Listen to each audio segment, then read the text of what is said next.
Welcome to Dark Minds, Shattered Lives, where we expose predators, dive into the minds of evildoers, and help you and your loved ones avoid them. I'm your host, Deborah Dobbs. I'm an author and victim advocate with a reputation for rattling cages.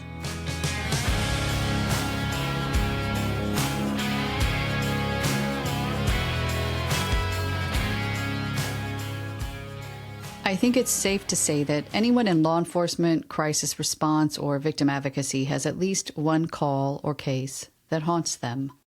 As a victim advocate, my job required me to respond to the scenes of crimes or crises and involved anything from making death notifications to arranging for crime scene cleanup.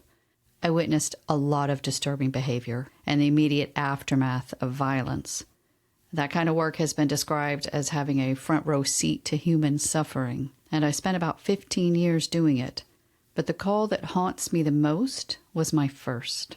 Now, if you read my debut novel, The Psychotic Son, you might recall the blue-eyed girl who confronts and then haunts the main character, victim advocate Colleen Heenan. The child's words, "You lied to me," echo in Colleen's mind. The little girl appears in Colleen's dreams throughout The Psychotic Son and again in Vile, my second novel in the series. If you're one of my readers, you also know that while my stories are indeed fiction, they are inspired by real events. It's fairly common with authors. The interaction with the blue-eyed child is one of those events. Because so many of my readers from similar professions related to the scene, I decided to share the truth that inspired that fiction. Although the incident happened more than 20 years ago, I'm protecting the confidentiality of the victims by changing their names. As for the location of the crime, I'll leave it as a city in north central Texas. I won't describe in detail the acts of violence that occurred that day, but the content is intended for adults, so listener discretion is advised. I don't remember what year it was, but obviously I was new to the job since it was my first call. It was my first crisis call on my own. I believe it was August because I remember the oppressive Texas heat. At that time, the agency I worked for was led. I'm being generous by using the word led by a woman who did little to prepare her victim advocates for the work. Nowadays, victim advocates typically are licensed professional counselors or social workers. Back then, though, a lot of victim advocates had little to no formal training. Many were survivors of domestic violence or parents of murdered children. The victims' rights movement had taken hold across the nation, but many of the advocates were volunteers with, people with great fortitude, driven by passion and pain. Without a license to lose, the old school advocates could ruffle feathers. Mothers Against Drunk Driving didn't evolve without rattling some cages. I remember going to a conference and one of the speakers, she was fired up and she told the advocates in the room that we needed to stop bitching and start being bitches. That was how they got stuff done, because for a long time, victims would, if they're waiting to testify, they would be sitting out in the hallway with the suspects and their families. It was dangerous. It was scary. And that was just one of many things that victims would endure. They'd be completely left out of the system as far as what was going on with prosecution efforts or what was going on with their cases in general. They would have no participation in plea agreements and nobody standing up for them. So that's what the victim advocates did. And it wasn't easy. We weren't always popular, but things have really changed. And that's okay. But let's go back to that time where I had some training, but not much. Now, I didn't get into the work because of any experiences I had, although I did have some. That didn't drive me to getting into that kind of work. I got into the work through my mother. She was a volunteer advocate at that nonprofit agency, and she lured me in. I'd recently graduated with a master's degree in sociology, but most of my coursework had fallen under criminology and criminal justice. But I learned I had less interest in theories about why people did bad things than I had in helping their victims recover. I really liked that idea. I liked the idea of rattling cages. I had a part-time position as a college instructor that failed to cover my living expenses, not even close. So I convinced the boss at the nonprofit to take me on as a contractor. So the boss, let me tell you about her. She arrived every day in her fancy car. I think it was a Jaguar. In winter, she wore fur coats. She fancied herself a therapist, yet she lacked the education or license to practice as a mental health professional, although that did not stop her.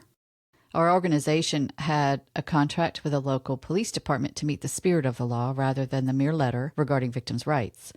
It was a great mission, but I would soon learn it was difficult to fulfill because my boss had developed a contentious relationship with patrol officers and investigators and most of the brass at the department, although she and the corrupt police chief were thick as thieves. So there I was, a brand new victim advocate, completely ignorant of the dynamic between my boss and the police department, and my boss has just advised me to go to the police department to respond to a crisis call. I was told to sit with 2 children whose mother had been stabbed to death right in front of them, and it was a domestic violence murder, so the killer was the father of one or both of the children. Paramedics had taken the mom to the hospital, which had given her children false hope. They did not know their mother was dead, and I was not permitted to tell them, which was fine with me, because that news should not come from a stranger. It should come from loved ones, and I was told that loved ones were on their way. I remember wondering why we couldn't bring the kids to our location. We operated out of a house right across the parking lot from the police department. Our house, it was pretty run down, but we had comfortable places to sit, plenty of space, snacks, toys, and games. Instead, I was told to keep the children at the police department in the youth crimes division. That's where I would find them. As a new person, I didn't argue. I figured there must be a good reason. So I headed to the station, feeling nervous and a little sick. I had crisis intervention training, and I had been on a few call-outs with my mom. She showed me the ropes, but none of the training or these crisis calls had involved children. And these children were only 3 and 5 years old. When I arrived, the kids were sitting on the carpet in a little nook of sorts in an area separating the youth crimes division from the other investigation units. The kids were wearing tank tops and shorts that might have been sleepwear. I looked at their tiny bare feet and remembered how infrequently I'd worn shoes at their ages. Bare feet meant school was out for summer. Bare feet signaled fun and freedom, but they didn't look right in a police station. I glanced around the little space and saw a few children's books that had seen better days and a small activity table with a sparse collection of Legos. I introduced myself and asked them what they liked to be called. I figured with so much out of their control, they should at least have the choice of how to be addressed. They let me know that the boy's nickname was Bubba, but that only family members called him that. So I referred to them as they wanted, as Lisa and Christopher. Immediately, they asked me if their mom was okay. I manipulated the truth. I knew she was taken by an ambulance to a hospital, and I said that the doctors were doing all they could to help her. I used the present tense. It was also a vague answer, which was not what the children needed, and it was a lie. And it was a lie. At that time, I had no idea how many times I would repeat. During our first few minutes together, I learned that Lisa and Christopher were half-siblings who shared a mother. I noticed that Lisa was protective of her little brother. We talked about pets. I read them a book. And then they asked about their mother again. And I told them I didn't know anything new. And then I called the office to talk to the boss. I found a phone. In relation to the kids, I was out of earshot, but not out of their sight. I placed the call, and the receptionist at the agency answered. She told me that the maternal grandparents had been notified. So that's the children's mother's parents. They had been notified, and they were en route. So was Lisa's father. They were coming from opposite directions, but all should arrive within a couple of hours. And then I could take the children to the center to reunite with loved ones and learn the devastating truth. I returned to Lisa and Christopher, who were huddled together, and I let them know that family was coming, and this seemed to lift their spirits. But I knew that 2 hours would feel like forever. It wasn't long at all before a detective popped in and said she needed to talk to the kids individually. So now I understood why we were at the station. This detective was oddly chipper and clumsy with her words, like she didn't spend much time with children. But neither did I, and maybe I was equally clumsy and didn't even realize it, and I certainly felt clumsy. The detective asked to talk to Christopher first, and when they left the room, Lisa again asked me about her mother, like maybe I'd cough up some information now that her little brother was gone. I told her I didn't know anything new. I'm not sure if she believed me. Lisa then told me she and her brother were hungry and cold, which made sense. If you live in the South, you know how we tend to set the thermostat so low in the summers, especially if we're not the ones paying the electric bill. That Arctic blast is a welcome reprieve from the heat initially, but it doesn't take long before you're in need of a sweater. And then I remembered hearing something about the kids thinking they were going to McDonald's for breakfast, so they hadn't even eaten. So of course they were hungry, and of course they were cold. So I looked around while keeping an eye on Lisa. I also spotted a youth crimes detective, and I got his attention. And he went on the hunt for snacks and something to keep the kids warm. And when he left, the youth crimes area was empty. I mean, there was no one there. Then it dawned on me how few personnel were around at all. I peered into the CAPERS unit, the Crimes Against Persons, or some people call it Major Crimes unit. And I didn't see a soul in there either. It was eerily quiet. Now, other than a brief tour of investigations, I hadn't spent much time up there before, so maybe this was normal. I had to consider that. I'd been completely focused on distracting the kids while not even thinking about the other half of the equation, the boy's father, the killer. Not once had his son asked about him. I had so many questions. Had he been arrested? Was he in the jail below us? Was he on the run? Did that explain the empty chairs at the detectives' desks? The department was small compared to cities like Dallas and Houston, and when something big like this happened, it could mean all hands on deck. The detective returned with Christopher, and she was still her upbeat self, and she advised me, he likes to be called Bubba. And off she went with Lisa. And Christopher looked at me and asked, is my mom okay? I just said, I'm sorry, Christopher, but I don't know anything new. I wanted to puke. Desperate to change the subject, I reminded him his grandparents were on their way.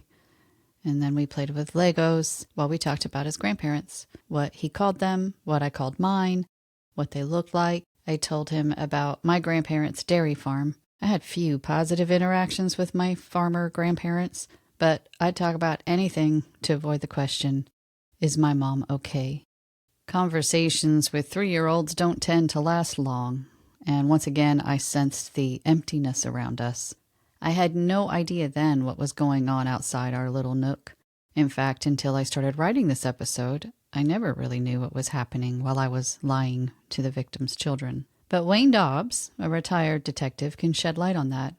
Dobbs, you heard that right, and it's not a coincidence. Wayne Dobbs is my husband now. But back then, we didn't know each other at all. I knew who he was. Everybody did. Dobbs was a big Texan, earning the name Monster when he'd attended the police academy. He had a deep voice and a booming laugh, but he had piercing eyes, and he could come off pretty intense. Sometimes civilians called to complain about him for being mean, and when asked for something a little more specific, they'd say, well, he just looked at me mean. When I was working on this episode, I asked him what he remembered about the crime, if anything. Well, he remembers a lot because he responded to the scene. He was a detective working in narcotics and intelligence at the time. He was also working a secondary assignment as a crisis negotiator. It was a unit that was attached to SWAT. And the day of this call, Dobbs and the other people on the team, the crisis negotiation team and SWAT, were on a training day.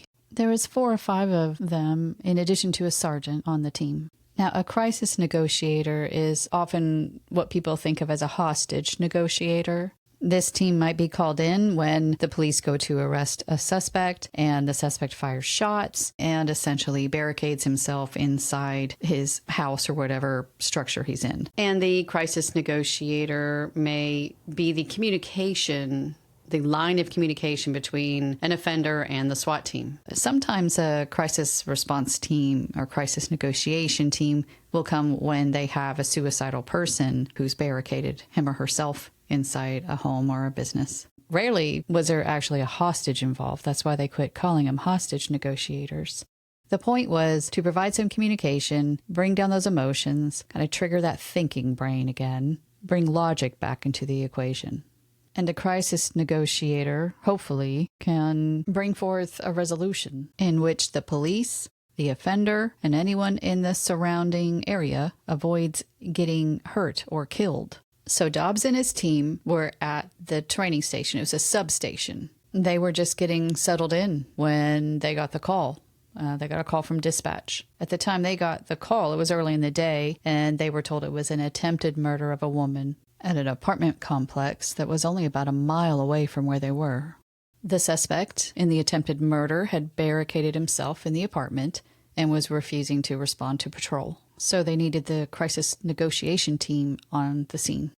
So the team arrives at the apartment complex, and there they learned that the suspect and his estranged wife were supposed to meet for a custody exchange so that one of the two children could have a visit with the father, and that the exchange was supposed to take place at McDonald's. They knew that the children and their mother headed out to the car. Perhaps the kids climbed inside, but they obviously never made it to McDonald's. The suspect was there. There was an argument, and the suspect produced a knife, and Dobbs remembered that the suspect was said to have stabbed the woman over a dozen times in the torso and the legs. It was incredibly violent. And he did it in the presence of the children. And then he ran into what they believe was his apartment. So apparently he had an apartment at this location. It doesn't explain why there would be an exchange at McDonald's. We are remembering what happened. We haven't pulled the report, so some of this just doesn't make sense. But what we know for certain is that this man killed a woman, a mother, in front of her children. So the crisis negotiation team is there, and they're trying to make contact with this suspect using bullhorns. They tried to call, and the guy is not responding. Now, at this point in time, we had cell phones, but we did not have smartphones. We had the old flip phones, so it was much more common to be calling people's landlines rather than cell phones. So you have people on the crisis response team that are trying to reach the offender, and there are also others doing research, gathering intel. It might involve calling family members in some situations, employers, maybe coworkers to get some information about the person. It'll also involve looking into criminal history. This guy didn't happen to have any criminal history, but based on the violence that he inflicted, I highly doubt this was his first time to be violent. It was just the first time he was caught doing it. When this kind of thing goes on long enough where an offender just refuses to respond, some crisis negotiators decide to change tactics. But that depends on the type of negotiator. And because Wayne Dobbs was a negotiator, I've asked him to explain it for himself. Were there different types of crisis negotiators? Yes, there were and are. There are some, I call them the true believers, that believe that if they can talk to someone long enough and work on them long enough and be involved in the process, that they will eventually get this individual who is barricaded to go ahead and come out and surrender to the police. The other type is probably has a more practical approach, or a more tactical approach even, in that they approach negotiation with a suspect from a point of resolving the matter as safely and as quickly as possible for the innocent people involved in it. And they will look at the situation as one where if the person is completely violent, evil, awful, however you want to characterize them, they will be willing to negotiate and manipulate that individual into a position where the police can take a tactical action on them, whether it be a hostage rescue, breaking the door and going in and confronting the person at gunpoint, or in real extreme situations, maneuvering them to a position where a sniper can take them out. And what type would you say you were? I was very practical. I didn't want anybody to get hurt, But I also realized that the longer things went on, the more chances there were for a misunderstanding or a mistake to take place on either side or both sides. So it was one of those things of, let's resolve this as quickly as possible within the standard restraints of the law and taking care of innocent people involved in it. So in this case, he wasn't responding.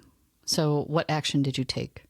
The SWAT team leader directed me to go and look at and find an apartment that was laid out like the suspect's apartment was. So I contacted the apartment management. They took me to a vacant apartment that was exactly the same floor plan. And as soon as I walked in the door and looked at it from a panoramic view, I knew that it was going to be very high risk because there were too many openings or portals in the design. There were hiding places. There were a multitude of angles from which a hidden suspect could launch an attack on officers entering. I took made a quick sketch of it and went back to the team leader and told him that it was very, very hazardous situation as far as the layout. Large police departments like Dallas and Houston will have SWAT teams and crisis negotiation teams that maybe that's all the employees do, like these officers do. That's their only role at the department. It's a full-time job. But that's not the case at this department. This smaller department, like many small departments, have SWAT teams and crisis negotiators. And the people on those teams are doing it in addition to their full-time assignment. So this explains the lack of people that were up in investigations that day.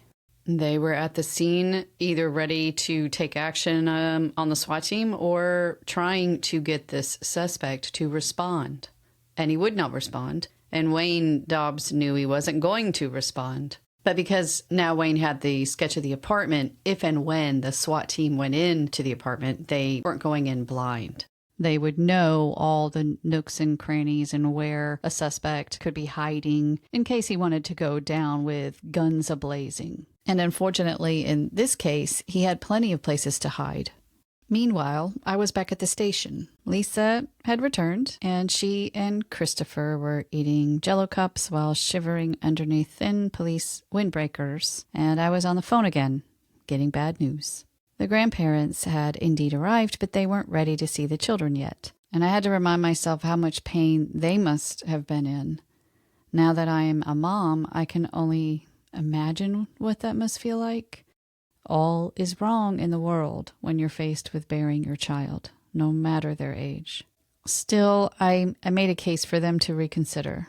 The children were asking about their mom, and they were cold and confused, scared, and they were hungry. Jell-O cups were not going to cut it. And we had multiple rooms available at the house where we worked. At the very least, could someone please go pick up a Happy Meal or something for the kids? But my pleas fell on deaf ears.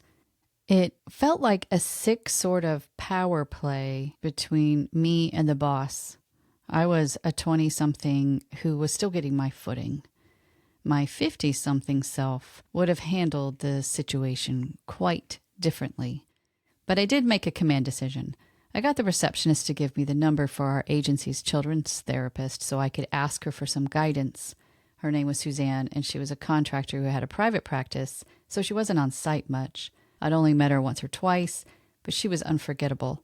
She was radiant and had kind eyes, and she was calming, and she had a soothing laugh. After I told her what was going on, she said she'd just come. She'd be there right away. Occasionally, after the detective had interviewed the kids and they were no longer needed at the station, people would stop by, kind of glance in at us and have a look like, why are you still here? So Suzanne arrived and just provided this enormous relief to me. I know she was comforting for the children, but she was equally as comforting to me. It wasn't long after Suzanne had arrived that another person showed up. This was a very no-nonsense person. I found out she was a captain. She had no idea who I was. She put it together who the children were. Like the other detective that was there, she wondered why we were still there. At that point, it made no sense. The police department is not a place for little kids to be hanging around, especially after what these children had gone through. It just seemed mean. So she asked me, why are you still here? And I told her exactly why, and that I thought it was a good idea for us to go back too. We agreed on that. And at that point, she could pull rank when I could not. So there's like this windowed office adjacent to the little nook I was in. And that is where the captain placed a phone call. So I could hear her. And she made two things abundantly clear. One was that she did not like my boss at all. That was abundantly clear. And the other was that she was in charge. And I have to admit that after being dismissed for so many hours and just withholding this information from the children, when I heard the tone of voice she used and just basically the declaration that we were leaving, it was glorious. I felt like we had been rescued, like we were hostages, finally being released. Over time, I knew that my boss had a bad reputation, and I understood why. But back then, I thought, well, maybe it was an isolated animosity between these two. So decades later, I asked Dobbs to give me some insight. He'd been there a lot longer than I had. Okay, Wayne, what was going on that I did not know? That no one in the police department at the line level trusted her because she divulged confidences that were stated during counseling sessions with officers. We were led to believe by her actions that she was, in fact, a licensed therapist. Nowadays, you can go online and search for verification of someone's licensure. But back then, you couldn't do that. And when the chief of police tells an officer, you're going to go over and talk to this counselor, it's kind of an order. And it's not unreasonable to believe that when somebody refers to her as counselor, that she is indeed a licensed counselor, like a licensed professional. That's what was implied. And a licensed professional counselor must keep confidences with certain exceptions. But those exceptions are made very clear from the get-go. But if you don't have a license and you violate confidentiality, there's really no recourse. At least there wasn't back then. It wouldn't be long before I learned that my boss and the chief of police, he's long gone. He's been gone for decades. Anyway, the two of them had this really twisted game they were playing. They acted like they didn't like each other. My boss pretended that she just held the chief in contempt. But what she was really doing was serving as a pipeline of information for officers who were referred to her. Maybe it was to debrief after a really difficult call. Maybe they're going through a divorce or something, and the chief would order them to go talk to her, this woman who posed as a therapist. And then she would just give the information right back to him, right back to the chief. So you have this overall mistrust between the police department and my boss. And then you have her overstepping and imposing on them by refusing to let me and the children and now Suzanne leave the department. But there was also something else that was going on that had just happened that might have contributed to the captain's intensity. Again, I had no idea what was happening at the time, but Dobbs can explain it to you now. He was there. So you're back at the scene, and you've gathered some intel, and there were some decisions to be made. So we knew he had a knife. We knew he had been violent that day. We knew that he wouldn't communicate in any form or fashion. He wouldn't acknowledge any attempts to speak with him. We knew we had a hazardous layout, and this had gone on for several hours with no contact with him at all. And based on that, a decision was made to enter the apartment where he was hiding out. Was your gut telling you anything? Gut wasn't telling anything. We explored the possibility that he was laying in wait. We explored the possibility that he was dead, had committed suicide. Something that didn't get talked about, but it's happened on enough standoffs in the past with virtually every team that's had very many standoffs. Is there's a third possibility that he had escaped during the process and was currently at large. That happens more than people want to talk about in that world of tactical operations. And usually what it is you have a flex time or a time of flux where you have formed the belief or have information that someone's inside a structure, and there have been gaps of visibility and attention and surveillance on the site while you get the manpower in place or while you relieve patrol and get SWAT in place, etc. There's so many gaps that can be there, and it's not as common during the day as it is during the night when they can use the cover of darkness to cover their escape. But there's always the possibility that the guy wasn't in there after all. We don't talk about those very much because they're embarrassing. So SWAT made entry. They used a barrier bunker, a shield that you move along in front of personnel to absorb bullets in case the bad guys shoot at you. And they went in and made a search, and they found this suspect dead in the apartment.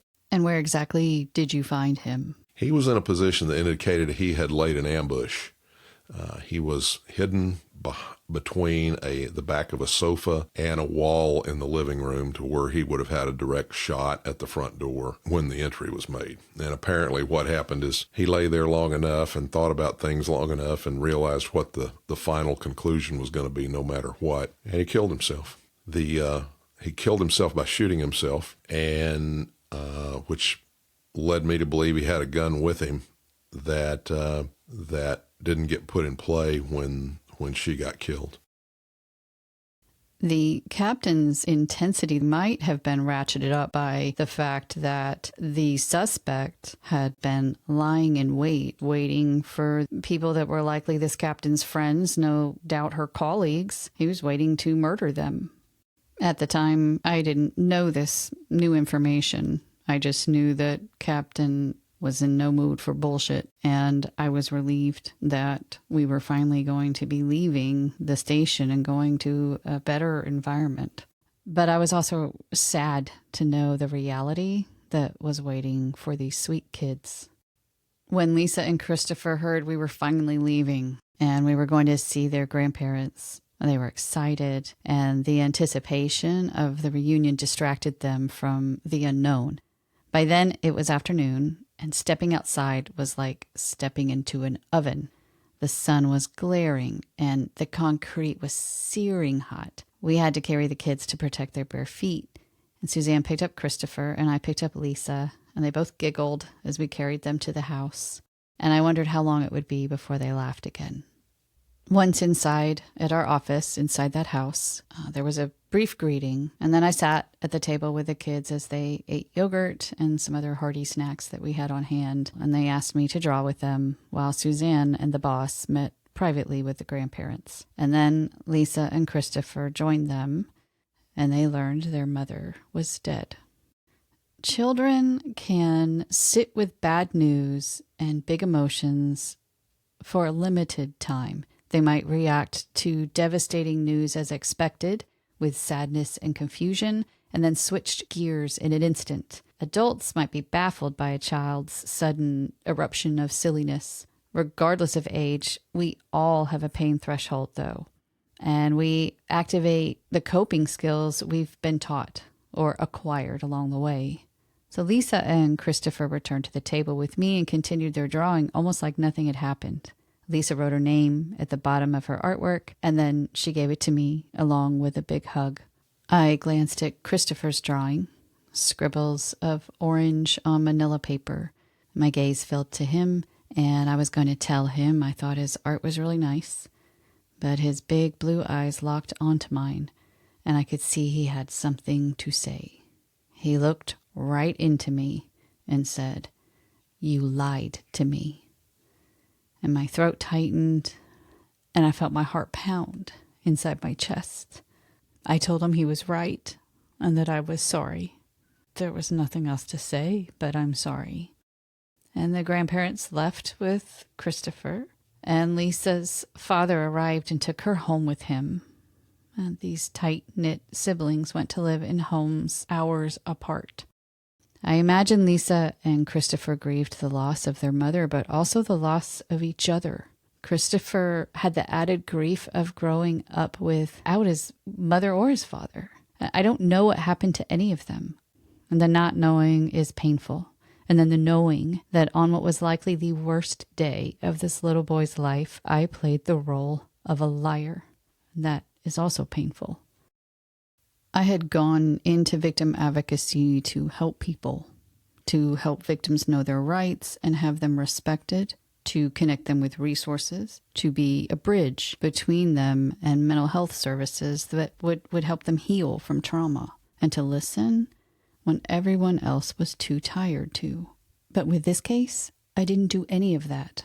And when I think of the case, 20 years later, I see that little boy's face and his blue eyes, and I hear his voice so clearly saying, "You lied to me." The killer in this case had no criminal history, but that doesn't mean he had not engaged in violence before. Lethal violence, especially against an intimate partner, rarely springs up out of nowhere. There are signs, but you need to know what they are. You can visit the National Domestic Violence Hotline website to read these warning signs, plan for safety, and find help. Simply go to thehotline.org. Thank you for listening to Dark Minds, Shattered Lives. I'm Deborah Dobbs, and until next time, trust your gut and know your exits.